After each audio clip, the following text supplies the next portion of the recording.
Hello guys, welcome back to study. This is Dheeraj Kumar. आज हम करने वाले हैं कुछ एयरफोर्स एक्स एंड वाई 2022 का, जो 30 जुलाई को फर्स्ट शिफ्ट में एग्जाम हो गया ना आपका, जिसका शिफ्ट का नाम है A7। ठीक है, आज 7वां दिन है और आपका 31 तारीख को लास्ट एग्जाम का डेट है। तो आज A7 का एग्जाम रिव्यू करने वाले हम लोग, और इस रिव्यू के अंदर वो सारी क्वेश्चन मैं बताऊंगा जो जो आज एग्जाम में आए थे और जो बच्चों को याद था।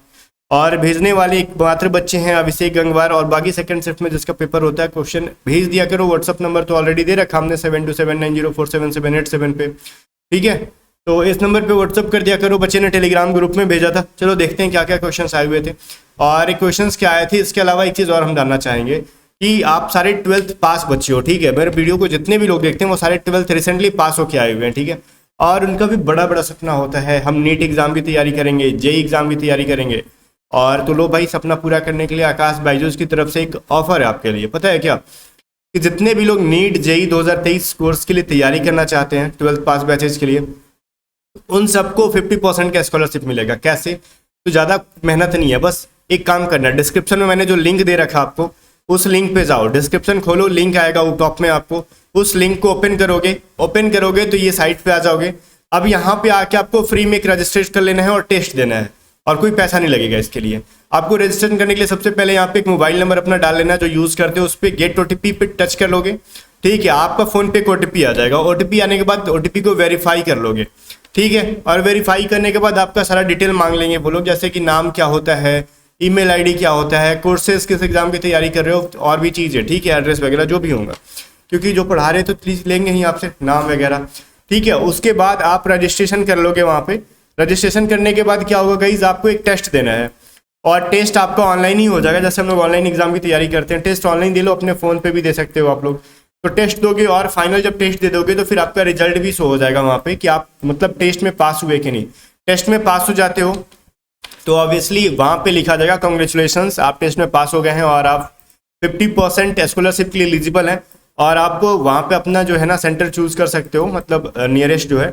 और इसके बाद एक कम्प्लीटली क्या हो जाएगा इस, आपको वहाँ पे 50% तैयारी के लिए स्कॉलरशिप मिल जाएगा। तो मतलब ये जो ड्रीम है आपका, और आप पैसे की वजह से ये ड्रीम को पूरा नहीं कर पा रहे थे, तो वो ड्रीम अब आप पूरा कर सकते हो। जितने भी बच्चे नीट या फिर जेई 2023 के लिए तैयारी करना चाहते हैं, तो ज़्यादा मेहनत तो कुछ है नहीं, सब कुछ फ़ोन का कमाल है। फ़ोन के थ्रू आप सब कुछ कर सकते हो। डिस्क्रिप्शन में लिंक मैंने दे ही दिया है और आपको मैंने बता ही दिया करना कैसे है। बाकी आप सिंपल सा एक प्रोसेस यूज़ कर सकते हो रजिस्ट्रेशन का। तो सिंपली नंबर डाल के OTP लेके और वेरीफाई करके अपना रजिस्ट्रेशन कर लो और टेस्ट दे दो मोबाइल पे ही, और फटाक से इस चीज़ का फायदा उठाओ। पास हो जाते तो 50% स्कॉलरशिप, मतलब एक तरीके से जहाँ जितना भी मतलब खर्च आना था आधा तो पैसा आपको वैसे रिटर्न मिल जाएगा। ठीक है, 50% का स्कॉलरशिप है, तो देरी ना करो, जाके सपना पूरा करो अपना। आकाश बायजूस की तरफ से बेस्ट ऑफर है ये। वहीं पे हम बात कर लेते हैं कॉन्ग्रेचुलेशंस का। मिस स्पेल्ड आया हुआ था आपका। ठीक है, फर्स्ट क्वेश्चन आपका ये आया था कॉन्ग्रेचुलेशंस का। तो गाइज ये एक ऐसा वर्ड है कि इसको दिन में हम कम से कम 10 बार या तो बोल लेते हैं किसी को कॉन्ग्रेचुलेशंस, या फिर 10 बार नहीं भी बोले ना तो एक बार तो हम टाइप कर ही लेते हैं अपने फ़ोन पे। या किसी को व्हाट्सअप कर लो, किसी को फेसबुक पे भेज लो, किसी भी सोशल मीडिया प्लेटफॉर्म पे भेज लो। ठीक है, या फिर किसी यूट्यूब वीडियो के नीचे ही कमेंट कर देते हैं कॉन्ग्रेचुलेशन सर। ठीक है, या फिर कुछ भी किसी खुशी के लिए। तो ये चीज़ तो किसी का गलत होना नहीं चाहिए था, सबका सही होगा।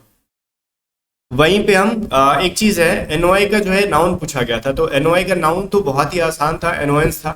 तो अगर आपके ऑप्शंस में था तो था क्या, मतलब ये 100% होगा ही ये ऑप्शन के अंदर। ठीक है, एनोएंस का। तो यहाँ से जाके आप आराम से, मतलब इस चीज़ का तो आंसर आपको पता था, आप इजीली इसका आंसर कर लिए होंगे एनोएंस का। वहीं पे ऑल्दो और रेट के बेस पे क्वेश्चन था, तो ये तो सिंपल सा था, बच्चे ने बताया। आकाश का जो मैसेज आया था टेलीग्राम के ऊपर। वहीं पे गाइस सस्पेंड का एक एंटोनिम पूछा गया था। देखो सस्पेंड का जितना भी मैं सिनोनिम एंटोनिम बताता हूँ ना कि आपके था, ये था, तो मे भी ऑप्शन में कुछ और हो, क्योंकि एक वर्ड के बहुत सारे सिनोनिम्स होते हैं, बहुत सारे एंटोनिम्स होते हैं। ठीक है, तो मे भी आपका ऑप्शन में क्या था मुझे पता नहीं, बच्चे को याद था नहीं, तो आप कमेंट करके बता दो अगर आप एग्जाम दे के आ रहे हो तो क्या था। और ठीक है, ऑप्शन में और क्या आपने आंसर क्या किया। ठीक है, एक था इडियम फ्रेज था कॉक एंड बुल स्टोरी। ठीक है, कॉक एंड बुल स्टोरी का मतलब तो आपको पता ही है, मनगढ़ंत कहानी, एक ऐसी कहानी जिसका वास्तविकता से कोई संबंध नहीं हो। ठीक है, वो मनगढ़ंत है, जिस पे विश्वास करना भी थोड़ा सा मुश्किल हो जाता है। अगर मान लो हमको एग्जाम ही दे के आते हैं तो फिर क्या घर पे आके मतलब या फिर दोस्तों से बताते हैं भाई पूछो मत, मतलब एक तो जो रियलिटी कम, और मतलब रास्ते में सफर में क्या क्या हुआ झूठ सच भी हम बताते हैं। हाँ, हमारे साथ होता है भाई, कोई बड़ी बात नहीं है। उसी को कहते हैं cock and bull story. One word कह रहे हैं बच्चे की, यहाँ से एक भी शिफ्ट के अंदर नहीं आया हुआ था। ठीक है, वन वर्ड सब्स्टिट्यूशन से कोई भी क्वेश्चन नहीं था। वहीं पे डायरेक्ट इनडायरेक्ट का आया भी था ना, तो वो इंट्रोगेटिव आया था। तो देखो नरेशन का क्वेश्चन था, तो इंट्रोगेटिव से कोई बहुत बड़ा दिक्कत तो है नहीं, इजिली बन जाता है। एक्टिव पैसिव वही से क्वेश्चन आया था, क्या आया था उनको याद नहीं है, मतलब कोई दिक्कत नहीं है गाइस, नहीं याद है तो नहीं याद है।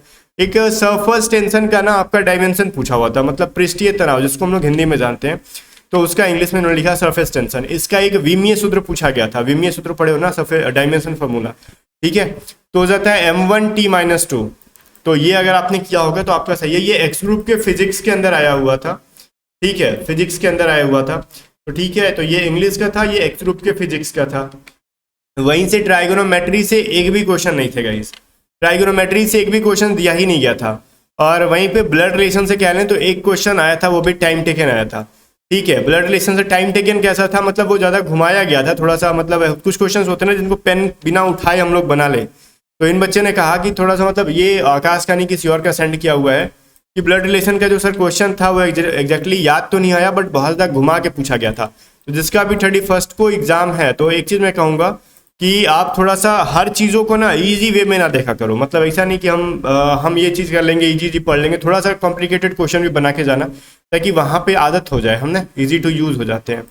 वहीं पे डायरेक्शन, यहाँ पे क्या गया, डायरेक्शन नहीं, यहाँ पे एक चीज़ मैं बताना चाहता हूँ, ये डायरेक्शन बाय मिस्टेक लिखा गया इस चीज़ को, बाय मिस्टेक नहीं है, डायरेक्शन ठीक है। ये रीजनिंग के चैप्टर का जो चैप्टर है ना, दिशा डायरेक्शन, ठीक है, उससे क्वेश्चन एक आया था, इजी से आया था, बच्चे कह रहे थे कि बन गया था, मतलब सिंपली हमने कर लिया था इसको, ठीक है। और भी ये भी क्वेश्चन मिला था, और जितने भी क्वेश्चन मैंने यहाँ पे नहीं बताया, ठीक है, और भी बहुत सारे क्वेश्चन तो मुझे याद, मतलब पता ही नहीं है, बच्चे ने बताया नहीं क्योंकि उनको याद नहीं हो पाता, ठीक है। सारे बच्चों को इजी जो होता है वो बता देते हैं बच्चे कमेंट करके, और भी जो बड़ा बड़ा क्वेश्चन होता है, कॉम्प्लिकेटेड होता है, वो तो बता नहीं पाते। तो इसके अलावा जो भी क्वेश्चन था, रागा का क्वेश्चन अभी तक मिला नहीं है, तो आप कमेंट करके मुझे बता दो कमेंट सेक्शन के अंदर, ताकि आने वाले शिफ्ट के अंदर जो भी बच्चे आएंगे, मतलब या फिर कुछ ऐसे बच्चे देखते हैं जो कि इनका एग्जाम हो चुका है, ठीक है, तो वो लोग भी जो है ना कि देख पाएँ और समझ पाएँ कि एक्चुअली एग्जाम में आया क्या था। तो ये चीज़ें कमेंट सेक्शन में बता दो कि और क्या क्या आए थे, और इस वीडियो में से क्या क्या क्वेश्चन ऐसे थे जो आपके एग्जाम में नहीं आए थे, वो भी चीज़ें आप कमेंट करके बता दो, ठीक है। और फिर से एक बार कट ऑफ के बारे में सारे बच्चे हाय हाय कर रहे हैं, सर कट ऑफ का क्या होगा, कट ऑफ का क्या होगा, ठीक है। तो कट ऑफ के बारे में एक चीज़ कहना चाहता हूँ कि पूरा एग्जाम खत्म हो जाने दो, फिर कट ऑफ की बात करेंगे। और जो भी लोग कह रहे हैं ना 40 प्लस जाएगा, 45 प्लस जाएगा, भाई देखो, अगर आपने 42 अटेम्प्ट करके आए हो और कह रहे हो 40 प्लस जाएगा, तो समझ लो जितना अटेम्प्ट करके आए हो आपको लग रहा है कि आपका पूरा सही है, बट पूरा सही होता नहीं है किसी का, ठीक है। तो ज़्यादा मतलब उछलने की किसी को जरूरत नहीं है कि 40 प्लस किसी ने कह दिया तो 40 प्लस जाएगा, ऐसा नहीं हो सकता। ध्यान रहे नेगेटिव मार्किंग है यहाँ पे, 40 प्लस वो जाने ही नहीं देगा, ठीक है। तो इस चीज़ के लिए निश्चिंत रहो, और इतना बिजी एग्जाम था नहीं कि आप 40 प्लस कट ऑफ पहुँचा दोगे। फिर भी चलो बातें करते हैं, जो भी है कट ऑफ के ऊपर बात करेंगे, एक छोटा सा हम लोग पोल क्रिएट करके किसने कितना अटेम्प्ट किया। फिर भी जाने से पहले एक बार फिर से याद दिला दूं, डिस्क्रिप्शन में लिंक मैंने दे दिया है आकाश बैजूस की तरफ से, जो नीट जेईई 2023 एग्जाम की प्रिपरेशन के लिए, तो जाओ डिस्क्रिप्शन में लिंक दिए हुए लिंक के थ्रू आप यहाँ पे एक बार ट्राई दे दो, टेस्ट तो दे ही सकते हो ना आप, टेस्ट दे के देखो कितने पानी में है हम, हमारी जो है तैयारी कैसी है नीट या फिर जेईई के लिए। तो एटलीस्ट एक बार टेस्ट जरूर देना, आप सबको पैसा तो लगेगा नहीं, ठीक है। जाओ टेस्ट दे के देखो आप सच में एलिजिबल हो कि नहीं 50% डिस्काउंट के लिए। बाकी मिलते हैं नेक्स्ट वीडियो में, तब तक के लिए बाय बाय।